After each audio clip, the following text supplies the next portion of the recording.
Assalamualaikum warahmatullahi wabarakatuh. Sampurasun. Tepangkeun wasta abdi Ai Susilawati ti kelas 11 IPS hiji SMA Negeri Hiji Ciranjang. Dina danget ieu SIM abdi bade ngadugikeun ngeunaan kabungah sareng kasusah diajar di bumi nalika pandemi COVID-19 ieu. Langkung ti payun hayu urang sasarangan panjatkeun puji sinaru syukur ka Allah Subhanahu wa taala anu atos maparinan kasehatan sinareung yuswa anu panjang ka urang sadayana dugi ka ayeuna. Teu hilap shalawat sinareung salam urang panjatkeun ka junjungan Nabi urang sadayana nyaeta Kanjeng Nabi Muhammad sallallahu alaihi wasallam. Sateuacan kana inti pambahasan, SIM abdi bade ngajelaskeun sakedik ngeunaan naon anu dimaksud wabah virus corona teh. Wabah virus corona nyaeta mangrupikeun jinis virus anu tiasa nyababkeun panyakit infeksi saluran parnapasan. Wabah virus corona ieu mimiti kapanggih di kota Wuhan, Cina akhir Desember 2018. Sareng nyebarkeun ka sadayana nagara di sakumna dunya khususna nagara urang sadayana nyaeta Indonesia dugi ka ayeuna. Ku kituna pamarentah Republik Indonesia ngalaksanakeun larangan sosial skala ageung atanapi PSBB dina laraga ngarobih rente panyebaran COVID-19 di mana dunya pandidikan oge kapangaruhan. Sadaya sakola di sababaraha daerah henteu gaduh pilihan salain nuturkeun aturan anu tos didirikeun ku pamarentah. Ieu saluyu sareng Manteri Pandidikan sareng Budaya ngeunaan sirkular nomor 4 tahun 2020 ngeunaan palaksanaan kawijakan atikan dina mangsa darurat sumebarna COVID-19. Sistem pembelajaran ieu dilaksanakeun sacara online di bumi liwat alat seluler, laptop atanapi komputer. Nyambung kana sambungan jaringan internet.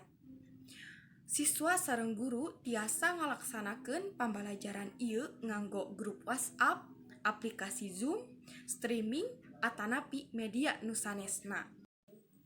Nanging pangajaran online ieu seueur masalahna pikeun murid-murid sareng sepuhna anu kirang mampu oge ka guru sareng pihak sakola kusabab masih aya sababaraha murid anu teu dugi dina media pangajaran sareng kasadiaan kuota anu hargana kalebet mahal.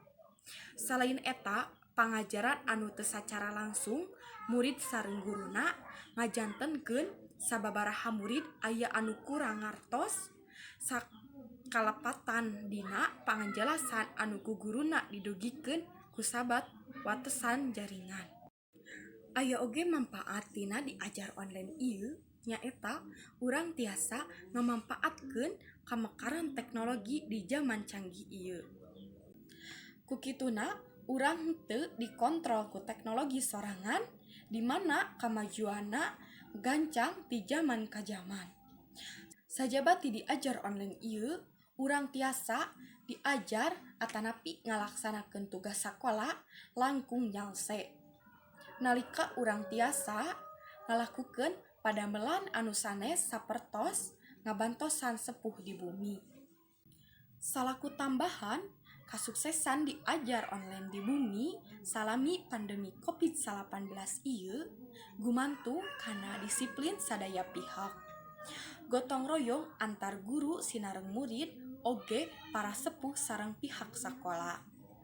Ku cara unggal sakola ngatur sistem belajar online nyiptakeun jadwal anu sistematis sareng sederhana supados langkung gampil kanggo murid ngajalankeun diajar sakan efektif.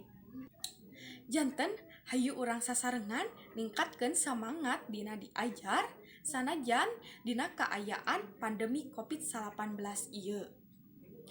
Tong hilap urus kana kasehatan dirinya lira sareng turutkeun aturan anu parantos diatur ku pamarentah pikeun kaalusan kangge urang sadayana. Mudah-mudahan pandemi COVID-19 ieu tiasa enggal beresna.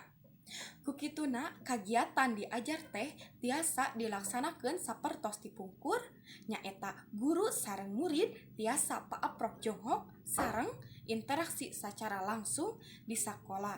Amin ya Allah ya robbal alamin.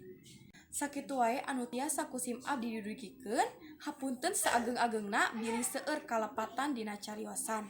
Wassalamualaikum warahmatullahi wabarakatuh.